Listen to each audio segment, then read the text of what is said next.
Olá, boa noite, sejam muito bem-vindos, muito bem-vindas a mais um encontro do nosso programa OAB Acontece, um programa da OAB Guarujá em parceria com a nossa querida ISTV.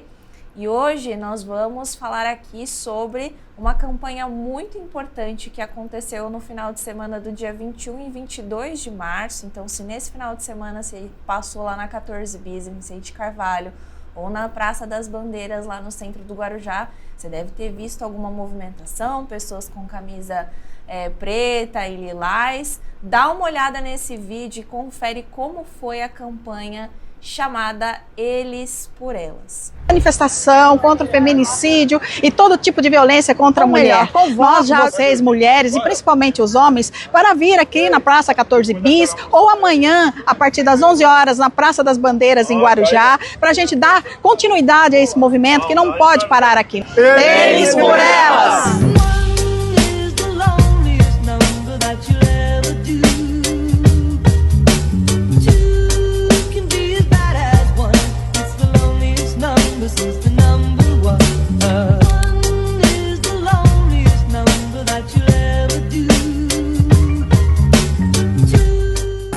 Olá, bom dia. Dr. William aqui, com seu de seu.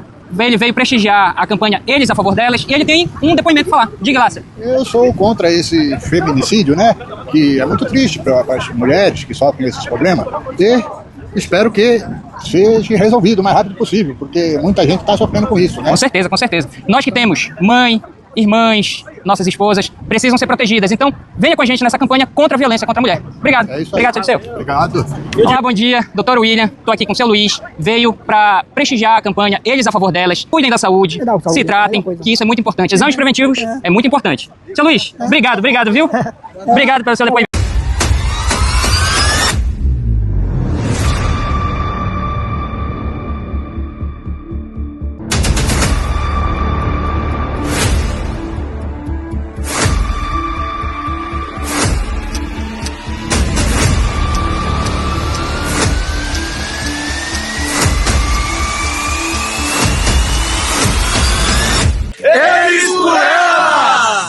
Viram que interessante? Pois bem, a gente tratou nessa campanha sobre violência contra a mulher, todos os tipos de violência, em especial o feminicídio, né? Esse problema que assola a nossa sociedade não só agora, mas durante muito tempo. Então, nós aderimos a essa campanha da Seccional São Paulo e fizemos essa mobilização nesse final de semana. E para falar sobre esse assunto com muita propriedade, que vocês sabem que eu só trago convidados aqui que sabem muito mais do que eu sobre o assunto, eu estou acompanhada de 3 maravilhosas mulheres aqui. Doutora Vanessa Maciel, que é advogada e ouvidora das mulheres advogadas da OAB Guarujá. Seja bem-vinda. Muito obrigada pelo convite. Que ótimo. Doutora Edna Pacheco, que é delegada titular da Delegacia da Mulher aqui em Guarujá. Obrigada, doutora, por sua disponibilidade. Agradeço pelo convite. E a doutora Dileuza Barros, que é presidente da nossa Comissão de Prevenção e Enfrentamento à Violência contra a Mulher e ao Feminicídio. Boa noite, doutora. Boa noite, agradeço o convite. Que ótimo, gente. Então vamos começar. Começando aqui com a nossa delegada que está presente, né? Delegacia da Mulher, algo que está bem próximo aí das ocorrências, quando elas ocorrem. Queria começar a conversar com você sobre a questão do medo e vergonha de muitas mulheres de efetuar as denúncias quando ocorrem esses casos de violência doméstica. Então, o que acontece na prática quando uma mulher procura a Delegacia da Mulher? Bom, Beatriz, eu sempre digo que denunciar é a melhor solução. Pela denúncia você começa a dar um basta em todas as outras formas de violência. Não pode existir o medo. Eu sei que o medo ele é uma situação muito própria em situações de toxicidade, né, no ambiente familiar, onde exista o círculo da violência. E para que esse círculo ele seja quebrado, ele tem que se iniciar pela denúncia, né? Pela denúncia dessa mulher que tenha que ter coragem para tal. Ter essa coragem é um ato muito próprio de cada um e muito específico, que não dá para a gente limitar num tempo. Cada mulher tem um tempo para isso. Então, os anos que eu já trabalho na Delegacia da Mulher, esses anos me mostraram que cada mulher tem o seu próprio tempo. E não dá pra gente julgar. E na delegacia a gente não tá lá para fazer nenhum julgamento. Cada mulher tem um tempo próprio para isso. Então, o primeiro passo é realmente denunciar. A partir do momento que a mulher tem um ato de coragem de denunciar, é muito importante que ela não retroceda.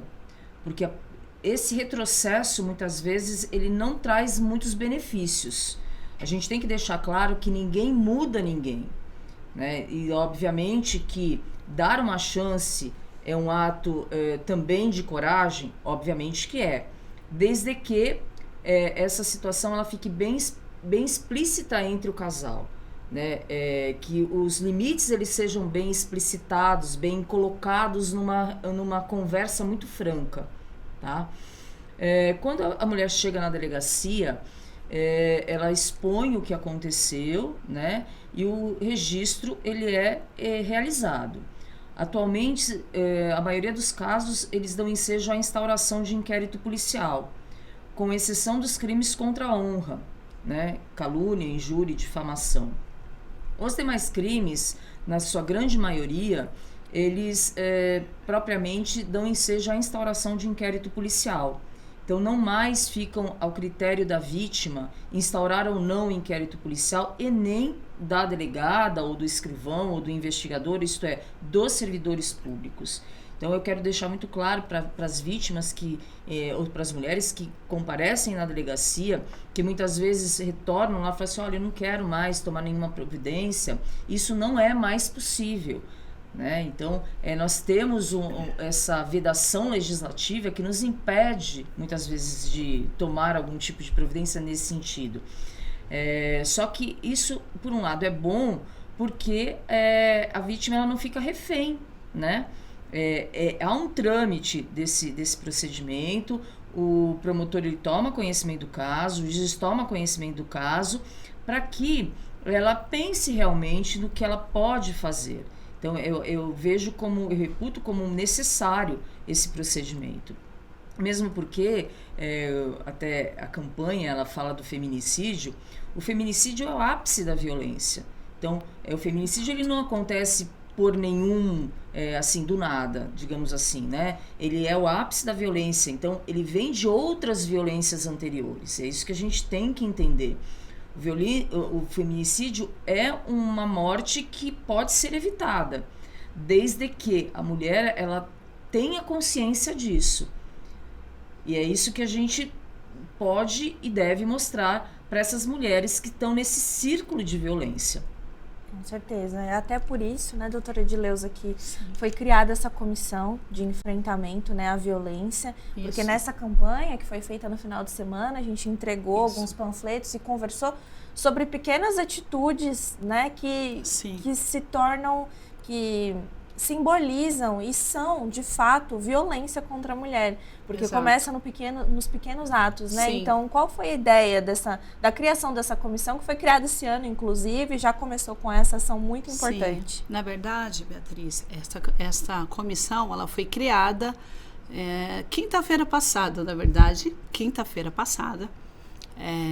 acabamos de tomar posse, e juntamente com a doutora Vanessa. E logo em seguida, nós tivemos essa campanha Eles por Elas, que vem da nossa seccional, e nós resolvemos apoiar. A epidemia de feminicídio é tão grave, é tão grande, que nós nem pensamos, sequer pensamos. Nós falamos, vamos fazer, nenhuma a menos. E aí nós aderimos. E no sábado e domingo, na cidade, eu creio que toda a população viu, e quem não viu ainda pode ver nas redes sociais, viu uma campanha legítima em defesa das mulheres. Nessa primeira campanha, nós aderimos à Comissão das Mulheres e ao OAB São Paulo, e aí nós chamamos eles, homens comuns, a se posicionarem contra o machismo, a se posicionarem a favor da mulher e mais, a se posicionarem contra a morte de mulheres. Então nós começamos, a sociedade pode observar que foi um movimento, e é um movimento totalmente apartidário. Teve várias, hoje nós vimos as repercussões e vimos alguns vereadores, algumas autoridades que toda a sociedade foi chamada e os que souberam a tempo conseguiram comparecer, nós agradecemos muito, mas nós chamamos toda a sociedade e nós vamos trabalhar com toda a sociedade e nós queremos falar mais. Esse foi o start para os novos eventos. Faremos um novo evento que será noticiado nesta casa, que será muito provavelmente no dia 24 de abril. Estávamos agora em reunião, já conseguimos algumas adesões e nesse evento nós já estamos conclamando daqui, nós estamos chamando toda a sociedade, seja mulher, o homem, criança, adolescente, todos, porque todos sofrem com a violência contra as mulheres. A mais vitimada é a mulher, que muitas vezes ela é assassinada, mas toda a sociedade sofre, porque a mulher ela é mãe, ela é irmã, ela tem as suas posições e é o centro da família. A gente entende que uma família ela vai ser administrada ali no seu dia a dia e na maioria das vezes ela é sustentada por mulheres. Mais de 50% das mulheres sustentam as famílias. Então nós estamos chamando e estamos conclamando a toda a sociedade a um pacto pelo não ao feminicídio. É nosso interesse que a cidade do Guarujá e o país, mas vamos começar pela nossa casa. Vamos começar pelo OAB, vamos começar o OAB Guarujá e vamos colocando ordem também na casa, os advogados e advogadas, eles têm que se manifestar, têm que ter esse posicionamento idôneo e estamos chamando toda a nossa cidade. Guarujá será uma cidade mais feminina, Guarujá será uma cidade mais segura. E eu falo isso como delegada, como prefeito, como autoridade, não, ainda que eu fosse, eu jamais poderia alegar isso. Mas na hora que nós chamamos a sociedade a participar e a entender dos tipos de violência, como começa a violência, a mulher entender que ela pode sim buscar e principalmente quando nós conseguimos que todas as mulheres se posicionem até de um mau atendimento na delegacia, seja na delegacia sede, seja na DDM, na delegacia da mulher, nós conseguiríamos esses números e conseguiríamos chegar até as pessoas que realmente só foram vítimas. E são essas que nós conclamamos. Então já conclamamos a sociedade a abraçar esse evento e esse pacto que será realizado em abril. Muito provavelmente no dia 24 nós teremos, imagino que teremos uma entrevista específica, mas já fica o alerta para a sociedade. Agradeço. Já vai anotando aí na agenda de vocês, né, para se programar. Agora, doutora Vanessa, você como ouvidora das mulheres advogadas, né, certamente no exercício dessa função, né, desse voluntariado, né, como todas as coisas na OAB nós fazemos de coração, entregamos o nosso tempo em causas nobres pela classe, com certeza fica aí à mercê de recepcionar possíveis violações até mesmo no ambiente corporativo, violações contra a mulher no ambiente profissional. Conta pra gente um pouquinho sobre isso, de que forma isso pode acontecer? Sim, Bia, a ouvidoria ela é criada com o intuito de ouvir e acolher essa mulher que sofreu, né, essa violência institucional, né, seja no âmbito, né, da própria OAB, entre, né, os colegas advogados, seja no ambiente de fórum, de delegacia, enfim, em qualquer ambiente, né, a qual a advogada, né, a mulher advogada está inserida. Então, a ouvidoria ela tem o intuito realmente de ouvir essa denúncia, fazer essa escuta, né, acolher essa mulher, orientá-la de como ela deve proceder, quais os passos que ela deve ali tomar, né, as atitudes que ela deve tomar e realmente aquele fato de segurar na mão, né, aquele apoio. Porque muitas mulheres acabam não denunciando, não só a mulher advogada, né, a doutora Edna pode dizer isso com maior propriedade, porque atende as mulheres também lá na delegacia nesse sentido. A maioria das mulheres, elas não se sentem apoiadas por ninguém, elas não têm esse apoio, então elas acabam às vezes declinando da denúncia justamente por essa questão.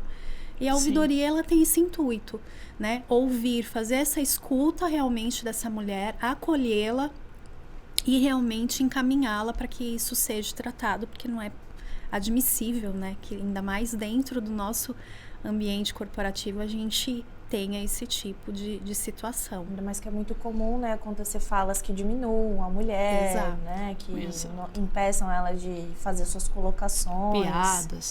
Piadas. Exatamente. Todo tipo de intervenção. Doutora Edna, existe algum tipo de sinal que pode alertar ou chamar a atenção de vizinhos, de familiares com relação à violência, do tipo, tem alguma coisa errada ali? Uma mudança de comportamento radical. Nem radical, mas uma mudança de... Então, lógico, a mudança de comportamento radical é um primeiro passo, né? Se a mulher era uma pessoa expansiva, se vestia de uma determinada maneira, se maquiava, enfim, e de repente ela muda drasticamente da forma de se portar, da forma de se vestir, da forma de se colocar.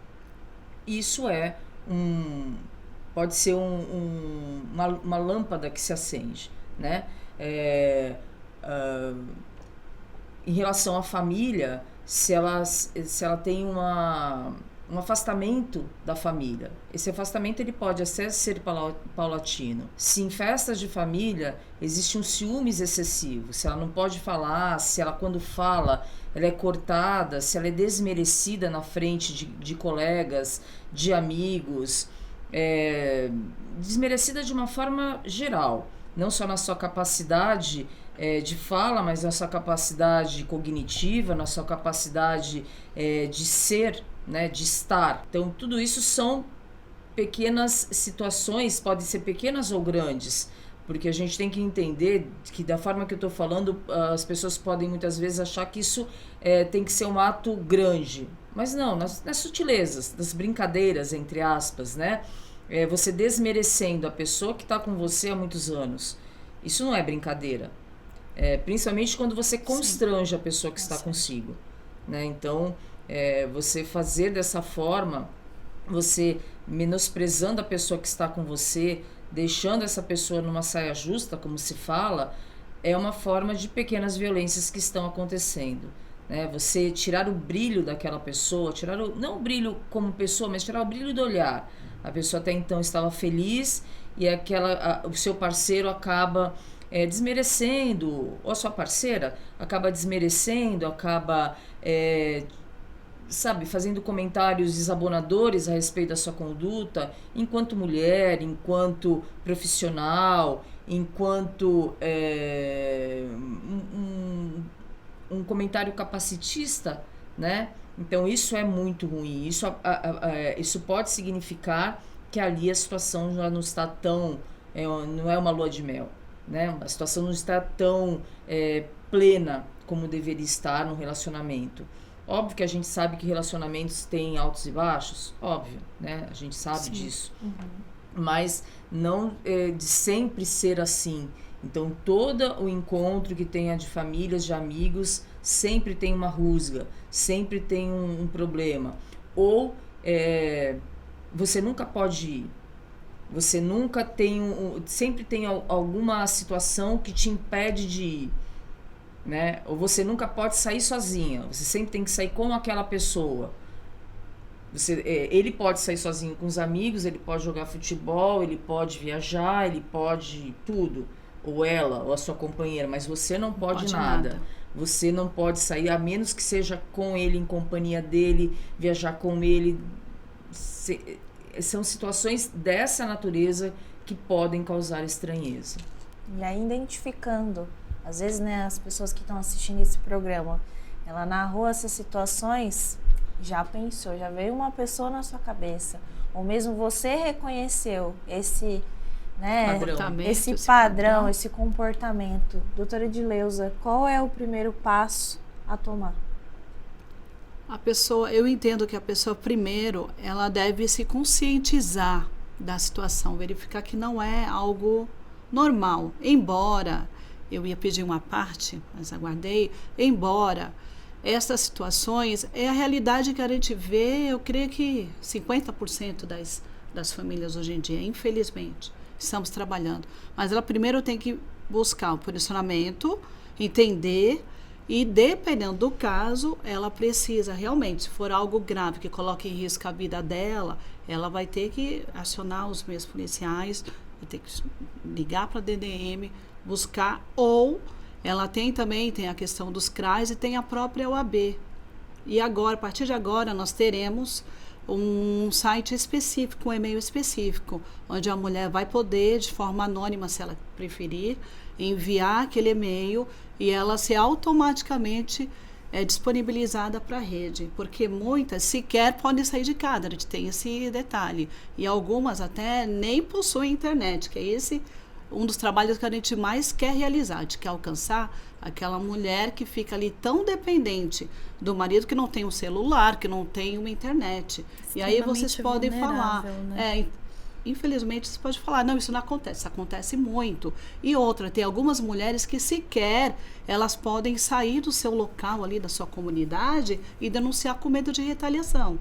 O registro ele tem que ser feito. Existe a possibilidade de ser, desses dados eles serem colocados em sigilo? Existe, mas em fase da delegacia. No fórum, isso é mais complicado porque tem toda a situação do contraditório dando para a defesa. Sim. Em relação à violência doméstica familiar, você tem a medida protetiva, mas a medida protetiva que fala do servidor de sair de um lugar para outro fala especificamente do servidor de mudar de lugar de trabalho.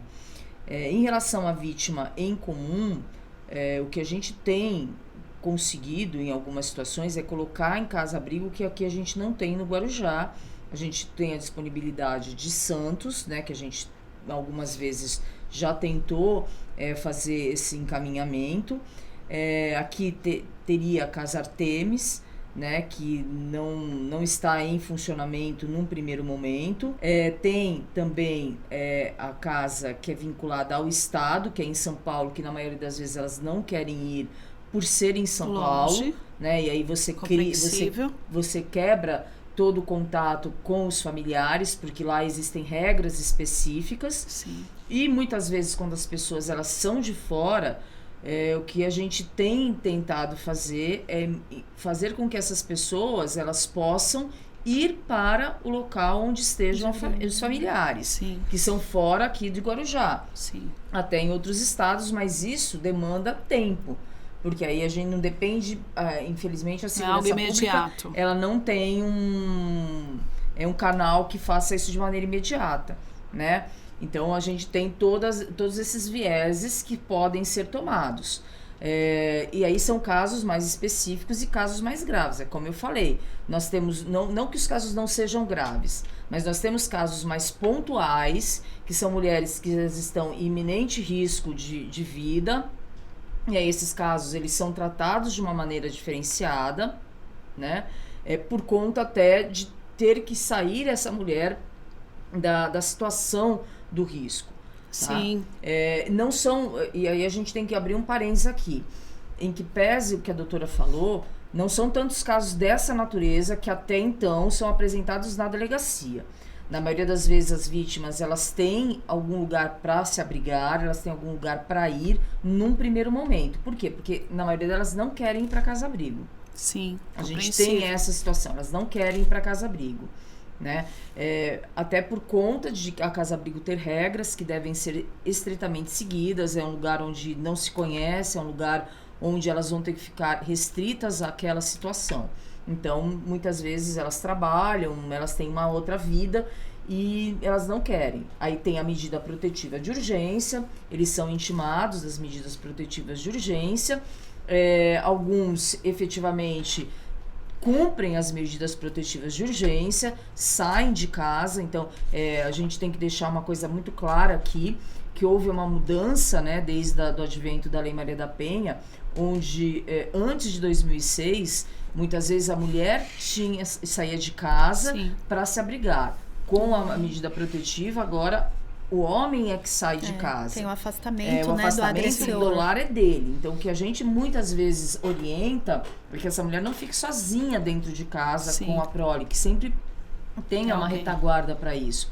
É óbvio que, né, a gente tem toda uma orientação nesse sentido. Então, é importante que se requeira as medidas protetivas de urgência, que isso fique devidamente estabelecido, né? E que a gente pode usar o provimento da Corregedoria Geral? Pode, mas em termos de violência doméstica, é óbvio que o agressor ele vai saber quem o denunciou. Sim. Isso aí é diferente, por exemplo, de uma testemunha no caso de um homicídio que não envolva crime de ódio. Sim. Né? É muito diferente. existem outros caminhos, como eu falei para a senhora aqui, essas situações. Mas a gente ainda está caminhando para que isso possa ser. A comissão, ela tomando todas essas providências, ela vem para ajudar a corroborar o nosso trabalho, isso com toda certeza. O problema são os mecanismos que a gente tem que agregar nessa situação. Com certeza. E aí, inclusive na nossa campanha, né, eu não sei, a doutora Vanessa pode até falar melhor sobre isso, a gente teve contatos lá na 14 Bis, né, e no sábado, no domingo, no centro do Guarujá. E percebe-se que ainda falta muita informação, não é, doutora? Muito. Eu acho que o principal, Bia, é exatamente a informação. Eu acho que se nós não ensinarmos, né, para os nossos filhos, para as nossas crianças, né, o que é violência, o que essa violência abrange, porque às vezes foi como a doutora falou, são coisas sutis, né, e que acabam ali envolvendo e trazendo para desencadeando, né, outras situações e gera a questão da violência. A gente tem que ter em mente que a violência contra a mulher, ela não se dá, na maioria das vezes, diretamente na agressão física. Ela inicia com sinais antes, como a doutora Edna também trouxe aqui pra gente já, né? Então, ficar atento a esses sinais, né? E ensinar, né? Eu acho que a nossa sociedade precisa se conscientizar quais são esses sinais. O que é, né, a violência em si? Não é só um tapa, não é só um murro, não é só a agressão física mesmo, né? Ela tem várias outras, a agressão psicológica, a agressão financeira, que é a patrimonial que a gente fala hoje, a violência vicária, que utiliza-se dos filhos para violentar aquela mulher, né? Então, são vários tipos de violência e que são desconhecidos, então precisa-se trazer esse conhecimento para essa sociedade, né, para que a gente possa combater. Ninguém combate nada que você não conhece. Então, com o conhecimento dessa violência, é por isso que essa campanha é importante, é trazer para a sociedade o que é essa violência, né? E aí sim você consegue fomentar um trabalho para combater essa violência, né? Eu sempre digo o seguinte, né, que a prevenção é a melhor, é o melhor caminho que a gente tem. Então, quando a gente toma ações preventivas, seja na escola, seja em sociedade de bairro, seja em qualquer palestra que você fomente essas informações desde a tenridade, você cria cidadãos que possam ser capacitados a reconhecer a violência de uma maneira geral. Porque muito se fala de violência, mas ninguém fala que a violência doméstica familiar, ela externa esse campo da intimidade. Ela pode sim ser um dos fatores da violência urbana. E muito se discute, mas pouco se fala disso. Né? Então, muito se fala em relação à segurança pública, do altos índices de criminalidade entre crianças e adolescentes. Mas por quê? Né? Será que isso não está vinculado à violência que se vê dentro de casa? Sim. Né? Será que isso não externa? Totalmente. Será que essas crianças e esses adolescentes que vivem em lares que são violentos, eles não externam isso na sociedade na qual ele está inserido? É só um reflexo. Exatamente, né? Um reflexo. Então, essas ações preventivas, elas são mais do que necessárias em escolas públicas, particulares, em sociedades de melhoramento de bairros, em toda a sociedade civil, desde que seja possível. Vamos nos educar também, de certa forma nós vamos nos educar até para entender que nós não somos inimigos, todos nós estamos do mesmo lado. Qual lado? Não ao feminicídio. Qual lado? Para que uma mulher pela luta da vida das mulheres, é isso. Que ótimo. Eu falei, gente, que esse encontro ia passar voando, com certeza. Eu tinha razão, é uma pauta que a gente poderia ficar aqui 3, 4, 5 programas conversando, mas eu quero agradecer a presença de vocês aqui hoje. Muito obrigada pela companhia, pela disponibilidade. Tenho certeza que atingimos o objetivo de conscientizar as pessoas e agradeço você pela audiência em mais um encontro do nosso programa e te espero na próxima semana. Tchau. Tchau.